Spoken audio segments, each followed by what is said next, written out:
kelajakdagi maqsadlarimizdan yana bittasi shu o'quv markazimizning yana bitta filialini Xudo xohlasa ochish. Assalomu alaykum. Men Ahmedov Hurmatbek, Xorazm viloyati Hazorasp tumanidan Oliy ta'lim akademiyasi ta'lim markazi va Nix School xususiy maktabining asoschisiman.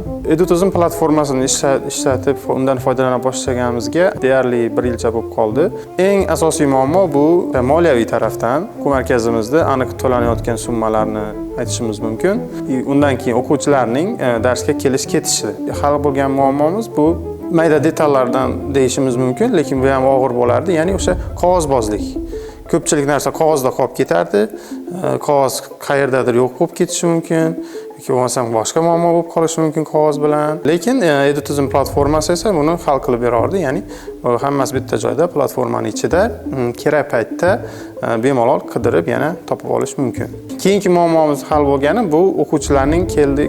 Masalan, qaysidir o'quvchi nima sababdan o'quv markazimizga kelmay qo'ydi. Bu masalan darslarning sifati yoqmaganligi bo'lishi mumkin, o'qituvchidan norozi bo'lgan bo'lishi mumkin yoki boshqa narsalardan. Shularni barchasini biz o'sha platforma orqali bilib boramiz. Biz rivojlanishda davom etamiz. Bunga misol sifatida mana o'tgan yili o'zimizni filialimizni ochdik. Buning barchasi aniq oldinga qo'yilgan maqsadlar asosida amalga oshirilyapti. Men hayotda ham xuddi shundayman. Aniq bir maqsad va rejalar asosida harakat qilib, sekin-astalik bilan bo'lsa ham balkim tez albatta shunga erishib kelyapman va boshqalarga ham xuddi shuni tavsiya qilaman. Va kelajakdagi maqsadlarimizdan yana bittasi shu o'quv markazimizning yana bitta filialini Xudo xohlasa ochish.